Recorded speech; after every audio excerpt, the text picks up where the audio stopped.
Hello, and welcome back to your Tuesday tip in real estate with me, Sheila.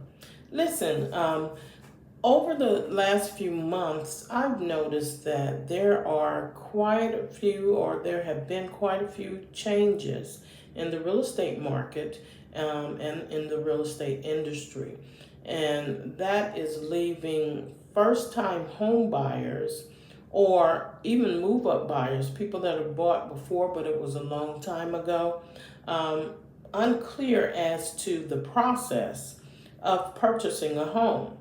And today, I am going to give you a home buyer's roadmap for a successful journey in purchasing your home. Now, there are 10 steps that I'm going to mention, and once you follow those steps, it'll be an easy journey for you. So let's go ahead and get to it. Number one would be interview. And by that, we mean interview a real estate professional to work for you in your best interest. Yes, I know that, there are agents out there that work for the sellers or the buyers, and that's just it. They represent the sellers and the buyers. And you, as a buyer, need someone that's going to be representing you and working in your best interest. So go ahead and interview professional real estate agents. And you want to look for someone that you feel comfortable working with. And I'm always available. Just want to put that out there. Now, number two is get your pre-approval. Okay? You want to meet with a lender and get a pre-approval letter from that lender. And in that letter, they're going to let you know how much home you qualify for. So that saves a lot of time and energy, not looking at homes that are outside of your pre-approval range. Okay? Now, the next step would be step number 3, and that's to begin your home search. And you actually can start your home search online because there are so many websites out there, such as realtor.com. But if you want to search like a professional, you can always go on my site, which is terrell-jamesrealestate.com, and search all of the available homes that are listed on the market for sale. Okay? Now, number 4 is going to be showings. Okay, once you've gotten your pre-approval letter and you're already working with your real estate professional, you've signed your agreement with them and they are ready to help you purchase a new home, you're going to start your showings. So they will schedule appointments for you to go out and see the homes that you are most interested in that are within your pre-approval amount. Now, that's most important. Number 5, after we've gone out and shown the homes or seen the homes and viewed all of the homes that you're interested in, you are ready to make an offer. Okay? Your agent will put in a strong offer and negotiate the terms of the contract for you. And that's very important. Again, you want someone that's going to work in your best interest and on your behalf, and that will negotiate as far as something that will benefit you. Okay? You want to have a win-win situation, so you do need an agent representing you that will negotiate on your behalf. Number 6, this is the exciting part. Now we have submitted our offer.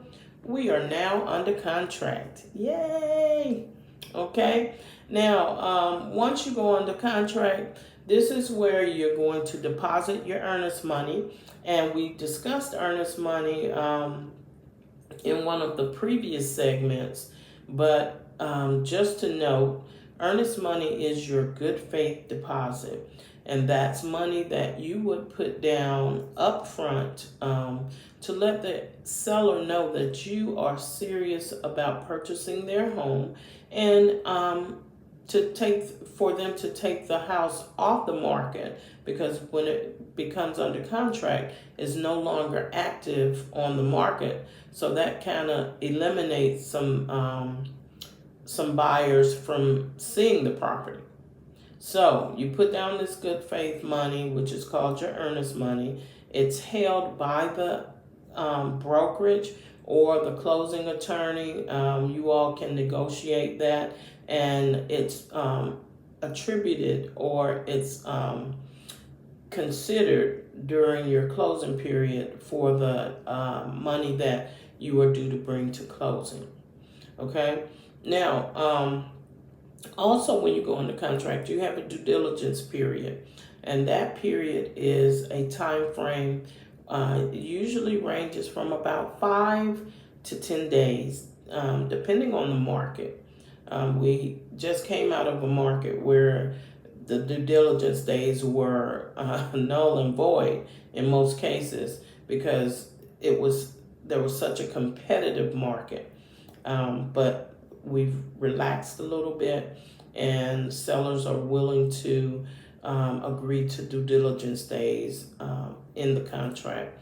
So normally it's around 5 to 10 days.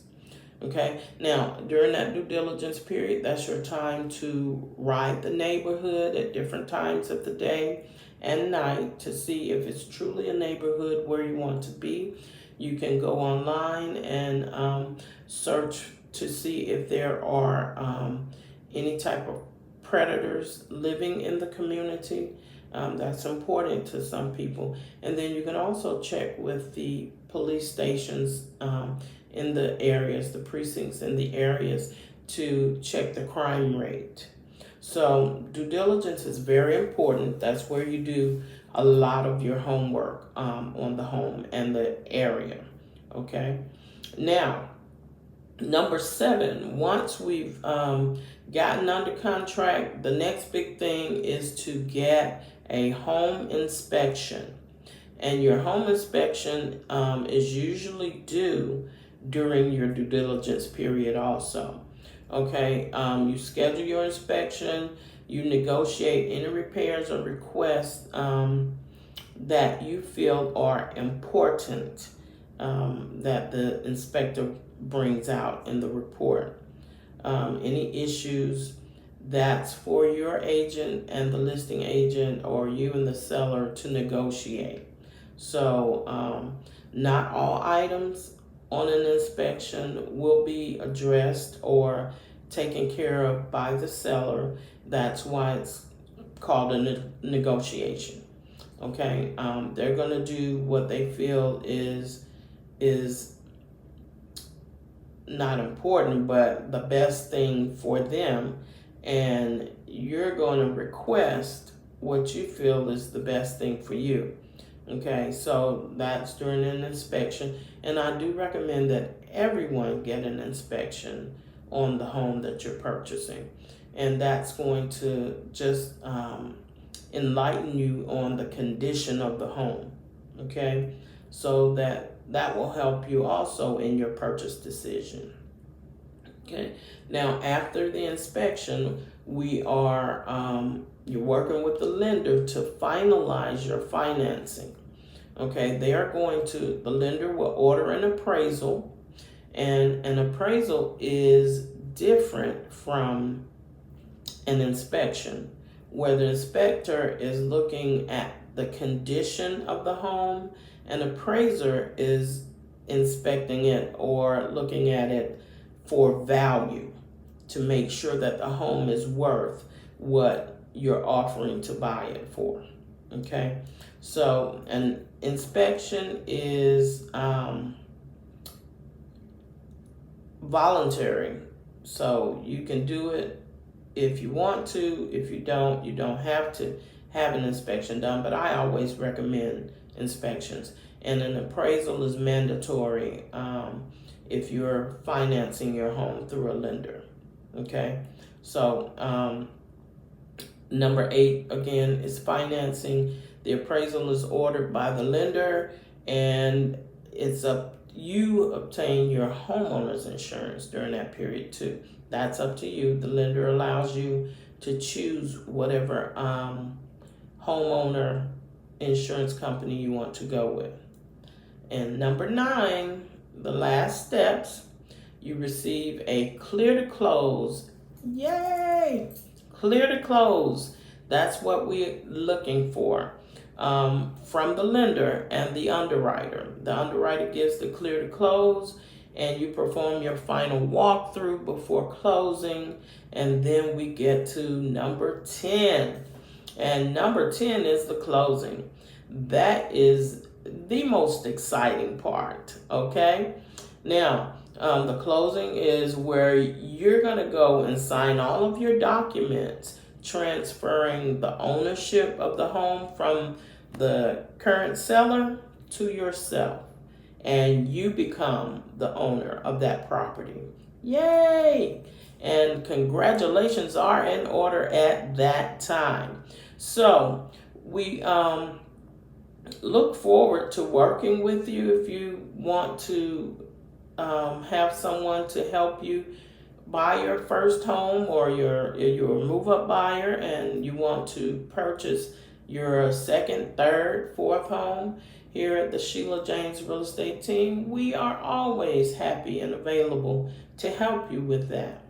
So again, to take you from 1 to 10, you can give us a call. You can reach my team at 678-572-6958 or at sheilajamesrealestate@gmail.com or at sheilajamesrealestate.com. Go on out there and check out the website and search some homes on the site, and you'll be pleasantly surprised.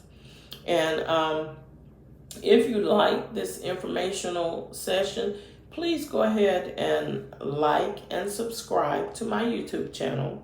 I put out a Tuesday tip every Tuesday, and it's been very beneficial for some of the people that have viewed the videos. So until next time, take care and stay safe.